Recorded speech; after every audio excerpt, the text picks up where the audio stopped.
Ever had that feeling, that nagging suspicion that no matter how hard you hustle, you're just never going to make enough money? You know, the constant financial stress, the worry that this whole 9 to 5 thing, it just isn't leading anywhere near like actual financial freedom. That sounds familiar. Well, you're definitely not alone. Millions of people feel caught in that exact cycle, just grinding away, trying to keep up, and maybe watching that hope for a comfortable retirement kind of slip away. So today, we're going to challenge that conventional wisdom, all of it, about how wealth is supposed to be built. We're aiming to reveal a path, maybe a hidden path, to financial freedom that's been, well, overlooked for decades. And honestly, it might surprise you. It's simpler than you think, but really powerful. It really is true. We're sort of programmed from a young age for a certain kind of financial life. Think about it, right? The focus on degrees, often with huge debt, just to get jobs that maybe don't even need that specific education. We're taught stability. That stable employment is the goal. But these jobs, they often turn into what people call golden handcuffs. Golden handcuffs, right. Trapped. Exactly. They tie you to a system where you're just constantly trading your time for money. And when your income is tied directly to your hours worked, well, breaking free becomes almost impossible. It's like Warren Buffett said, if you don't find a way to make money while you sleep, you will work until you die. That really sums it up. Okay, so if trading time for money is the trap, what's the escape route? You said it's surprising. It's not about launching the next big tech thing or, getting lucky with crypto. No, the path we're exploring today is actually, well, it's through buying what we call boring businesses. Much more reliable, but incredibly powerful. Absolutely. And if you want an inspiring story, just look at Wayne Huizenga. This guy, a college dropout, started as a garbage man, practically nothing. But instead of trying to invent something new, he did something critical. He bought a share of an existing garbage business. Just a share? Yeah, like one single truck, maybe $500 worth of customers. Super modest. Wow. But from that start, he built empires. We're talking Waste Management, AutoNation, even Blockbuster Video. Blockbuster. Seriously. Yeah, which he eventually sold for, get this, $8.4 billion. He even owned pro sports teams. That's insane. His story really highlights 3 key things for you, the listener. 1, you don't need a fancy degree for massive wealth. 2, there's incredible, consistent profit in these small, overlooked, boring businesses. And 3, the transformative power of creative financing. He started with basically no money, no connections, used these principles to become a billionaire. That is an amazing story, and it really sets the stage perfectly. So our mission today in this deep dive is to unpack exactly how you can apply those same principles, the Huizenga playbook basically, how you can acquire profitable, established, cash-flowing businesses. The end goal, maybe quit your job, maybe even pay someone else to run the business while you collect the checks. There you go. Let's dig into this. Right. So the system we're in, from school right through to our first jobs, it basically trains us for non-ownership. We learn to be good employees, right? Follow the rules, be part of the machine. A cog in the wheel. Exactly. And that leads straight into this 9 to 5 trap. So many people end up in jobs that, frankly, barely cover the bills. Or, maybe they chase those high-paying but kind of soul-crushing roles. Consulting, Wall Street. Yeah, the prestige jobs. Or they gamble on a risky startup, pile up debt, hoping for that lottery ticket win. It often feels like a rigged game, Those golden handcuffs just get tighter and tighter, makes it really hard to leave. And people are definitely waking up to it. You see millions leaving traditional jobs. Like half of Gen Z is freelancing now. They want autonomy, more upside, work that actually means something to them. But here's the important bit, right? Freelancing gives you autonomy, sure, but it's still trading time for money, fundamentally. That's the crucial distinction. It rarely leads to that kind of major wealth we're talking about. Real financial freedom, like Huizenga found, it only comes through ownership. Specifically, equity done the right way. Okay, so let's get specific. What is a Main Street business? Yeah, good question. We're talking small, local, often mom and pop type operations. Think about the places you use every day. Car washes, laundromats, vending machine routes, maybe self-storage places, plumbing, HVAC repair, pet grooming. You get the idea. Yeah, so not tech startups. Definitely not. No massive IP, no plans to disrupt Silicon Valley. They just provide needed stuff, everyday services. But here's the kicker, the really interesting part. They are often absolute cash printing machines, just churning out consistent profit. Cash generators, you call them. But if they're so good, why aren't more people jumping on this? What's the secret? This is where it gets really interesting. There's like a silent war happening on Main Street right now. Get this, 60% of current business owners, they don't have a transition plan. No succession plan at all. 60%, that's huge. It's staggering. So when they retire, many just shut down. Close the doors on profitable businesses because maybe their kids aren't interested or they just don't know how to sell. Think about that Japanese guy, Hidekazu Yokoyama. Built a multi-million-dollar logistics business over 30 years. Tried to give it away for free. Nobody wanted it. Unbelievable. Or even closer to home, my Uncle Eb. Multi-million-dollar plumbing business. Super profitable, cash flow like crazy. He just slowly wound it down. Gone. Wow, all that value just evaporating. Exactly. The customers, the team, the systems, poof. It's a tragedy for them. But honestly, it's a massive opportunity for potential buyers. And that's what we call the secret seller phenomenon. Just like you said, over 60% of owners right now would probably consider selling if the right offer came along. The right price and terms, right? Exactly. The terms are key. And often, these sellers, they really care about their legacy, about their employees. It's not always just about squeezing out every last dollar. Right. It's personal for them. It is, which creates this amazing win-win potential. A buyer gets a solid, profitable business, and the seller feels good knowing their life's work is in good hands. Okay, so the opportunity is massive. How do we actually grab it? We've got this blueprint, right? The R.I.C.H formula. That's the roadmap, R.I.C.H. It stands for Research, Invest, Command, and Harness. R.I.C.H. Got it. It's basically the step-by-step guide to becoming a Main Street business owner, turning that dream of freedom into, well, reality. And the first step, R for research, it all starts with really knowing yourself. Know thyself. Okay. Buying a business isn't just a financial transaction, it's deeply personal. Yeah. You need to find something that aligns with your money goals, sure, but also your risk tolerance, the lifestyle you actually want. And how do you figure that out? We use this zone of genius idea, right? Like a Venn diagram. Exactly. 3 circles overlapping. Your passion, your experience and skills, and your network. Where do those intersect for you? Okay, give me an example. We had a member, John. Loved building things passion, had good logistics skills experience, and his brother-in-law, a plumber network. Ah, so the intersection pointed to plumbing. Right. He saw he could use his skills to help his brother-in-law's existing business, add some tech, some process, leverage what he already had. So for listeners trying to find their zone, what's a quick tip? Beyond just listing skills. Good question. I'd say maybe list 5-10 things you genuinely like doing, 5-10 things you're actually good at, and 5-10 people who could open doors in certain industries. Then look for the overlap, the themes. And, critically important, avoid fixer-uppers. Don't buy failing businesses unless you are a seasoned turnaround expert. That's a recipe for disaster, especially first time out. Good warning. Stick to profitable ones. Once you know your zone, you define your ideal owner experience, like vision boarding, but for your business life. How much do you want to work in it? Part-time, full-time, totally hands-off. What size? Then you build your deal box. This is where you get super specific. A deal box. Okay, what goes in there? Your criteria, valuation range, revenue profit targets, the sector you want, geography, scale, and exactly what role you want to play as the owner. Being specific here saves you so much time chasing deals that just aren't right for you. All right, so you know yourself, you know what you're looking for. Now, finding these sellers, you said it's not really an online game. Not primarily, no.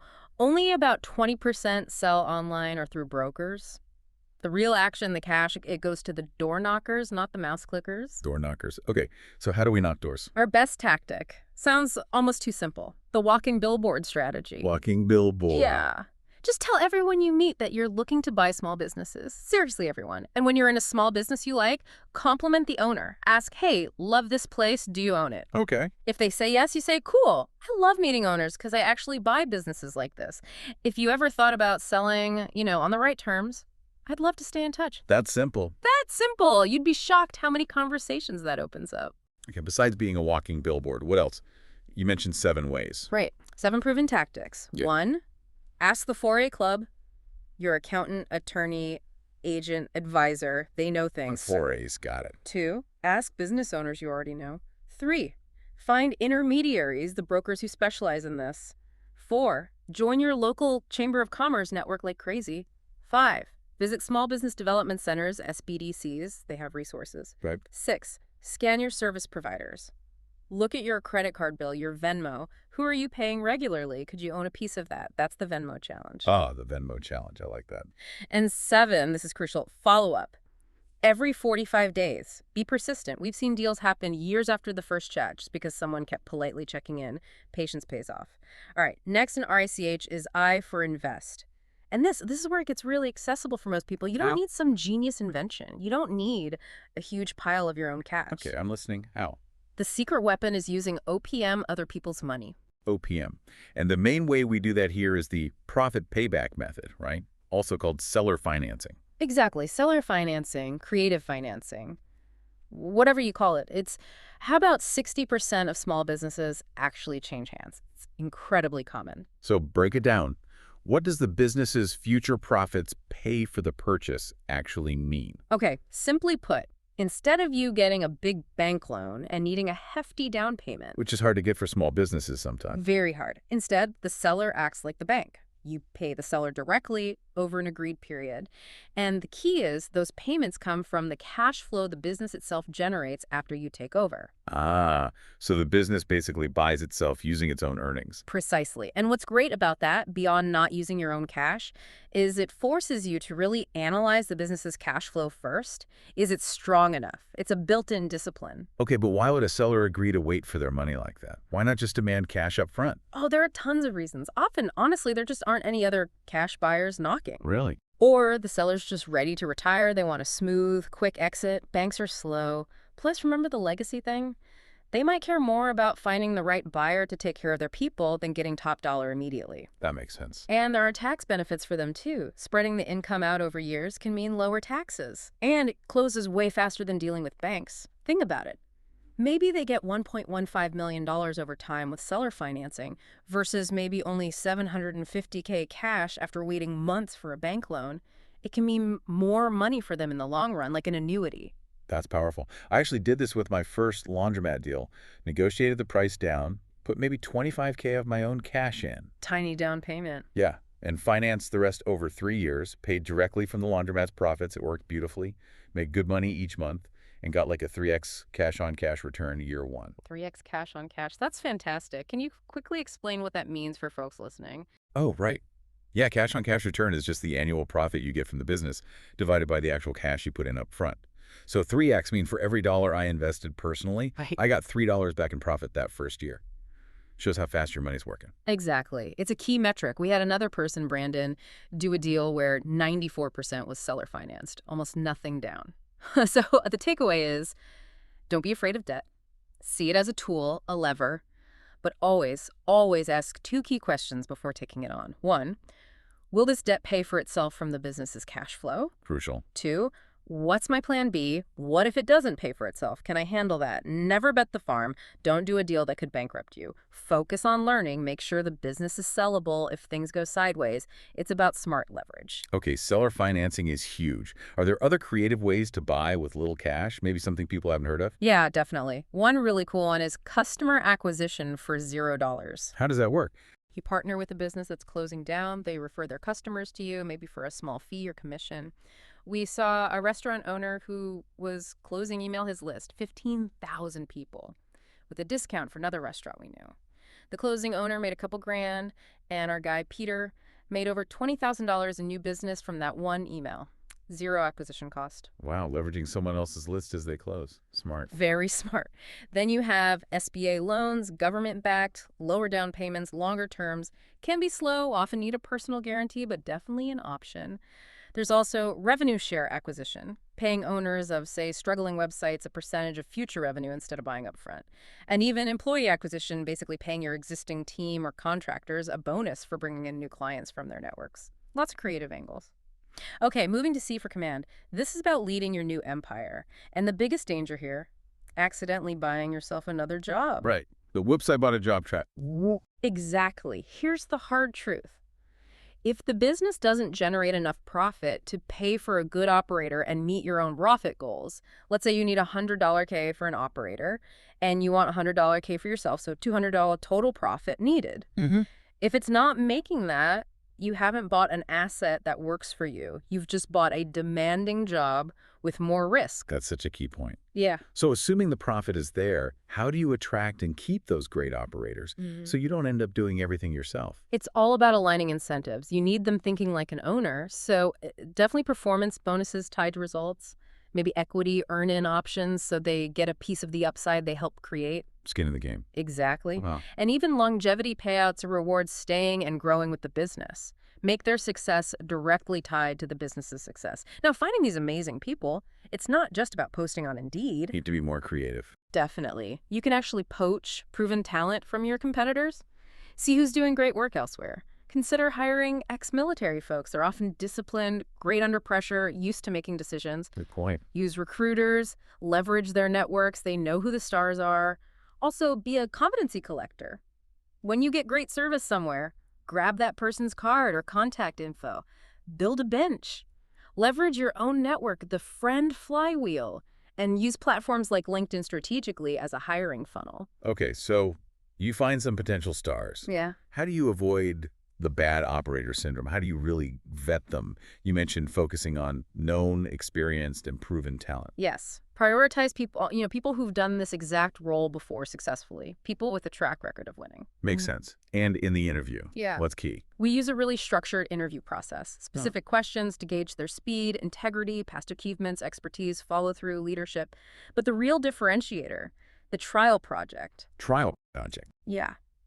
We give finalists tasks very similar to what the job actually entails.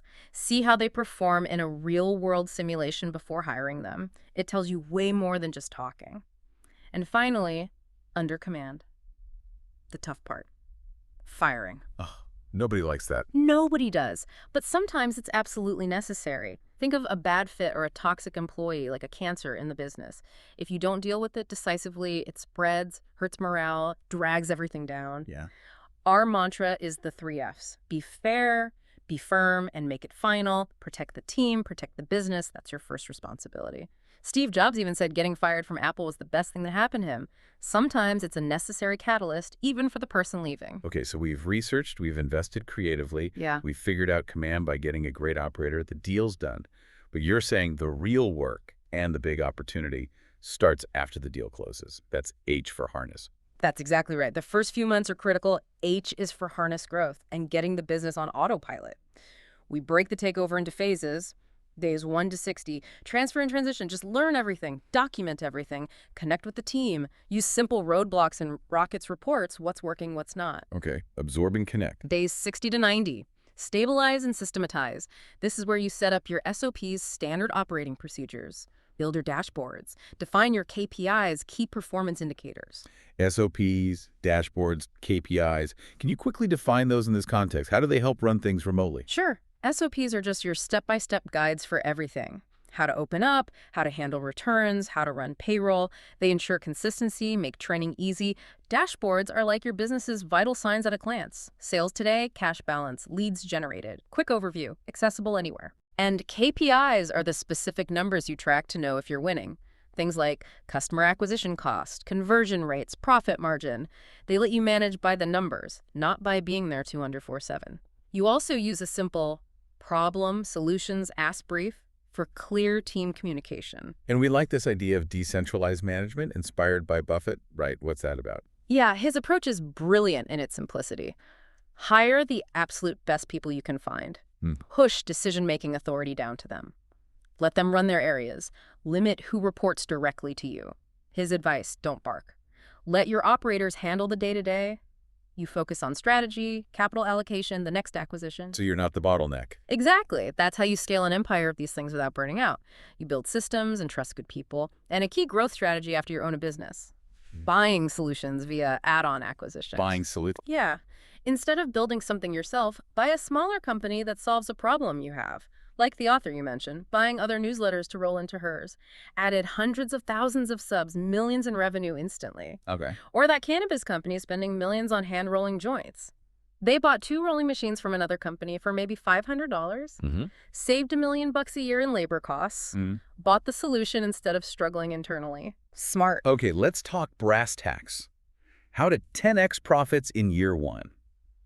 That sounds ambitious. Let's use that power washing example. I just bought one. What's the absolute first thing I should do? Pricing. Almost guaranteed the previous owner wasn't charging enough. Really? Yeah. Most small businesses undercharge. Massively. You can probably raise prices 5%, 10%, maybe even 30% right away without losing many customers. Test it. Also, layer your pricing. Offer good, better, best options, the sandwich method. People often pick the middle. And add premium options. Like for a laundromat, a high-end wash and fold service at 5x the regular price. Remember, solve rich people's problems. They pay better. Okay, pricing first. Yeah. Check. What's number 2? Upsells. It's way cheaper and easier to sell more to customers who already love you. Right. So, power washing. Once you do the house siding, offer to do the roof, clean the driveway, maybe even exterior painting down the line. Yeah. Maximize that customer relationship. Third, recurring revenue. Can you offer a subscription? A maintenance plan. Quarterly washes. Predictable income is gold. The Dom Perignon of revenue. Love it. Pricing, upsells, recurring revenue. Huge. What else? Fourth, speed to lead.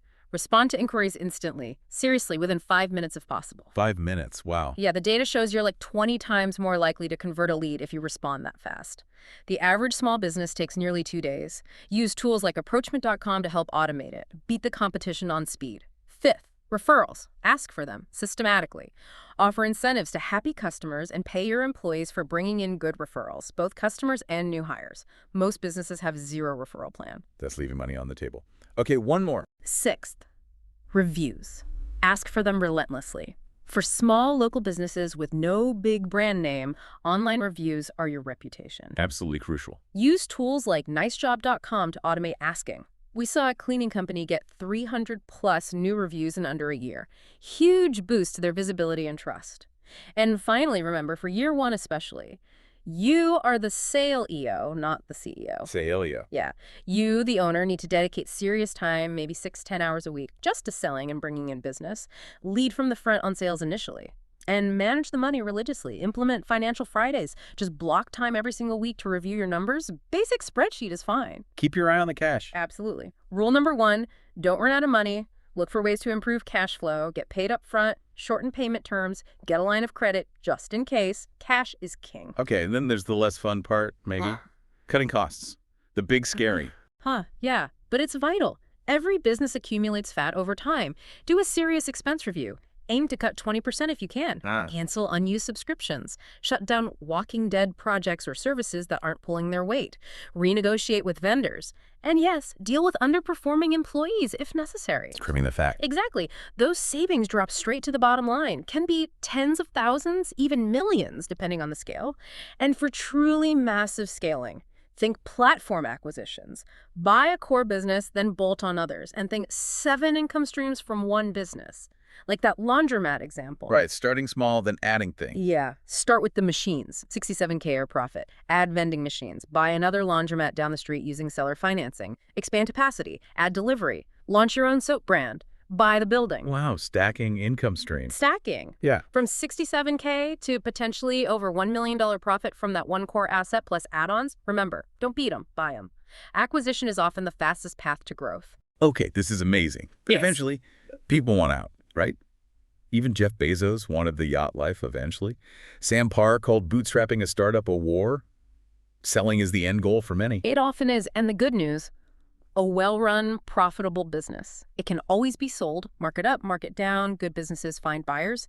But, key point, prepping your business for sale, that can take a year. It's a process, not an overnight thing. So how do you prep? You have this cash-out cake idea. 7 ingredients. That's right. 7 things buyers look for that maximize your value. 1, simple finances, clean, audited books, easy to understand. Okay. 2, more SOPs than a pilot, everything documented, proves the business runs systematically. 3, loyal employees, low turnover, especially good management in place. Makes sense. 4, not run by you, crucial. It Yeah. proves it's an asset, an income stream, not just a job you're selling. Right. 5, matching outfits. Your tax returns have to match your profit and loss statements. No discrepancies. 6, eggs in many baskets. Diversified ways you get customers, not reliant on just one source. And 7, sales team. Some kind of predictable engine bringing in revenue. Doesn't have to be huge, but needs to exist. Now, when you actually go to sell, turning the tables, buyers value your business based on a multiple of profit. For smaller deals, it's usually SDE sellers' discretionary earnings. Can you quickly explain SDE again? Yeah, SDE is basically the total cash flow benefit the owner gets. It includes the net profit plus the owner's salary, perks, maybe some one-off expenses added back in. It shows the true earning power for an owner-operator. Exactly. And those add backs you mentioned, those are magical words in a sale. Things like your salary, personal car expenses run through the business, maybe a big one-time repair cost. Adding those back to the net profit can seriously inflate the official profit figure the multiple is based on, adds huge value. And the multiple itself, usually 2-3 times SDE for small ones, but can go higher, right? Up to 5x. Can do. Depends on factors like how much the owner has to be involved. Less owner involvement, stronger team, higher multiple. Makes sense.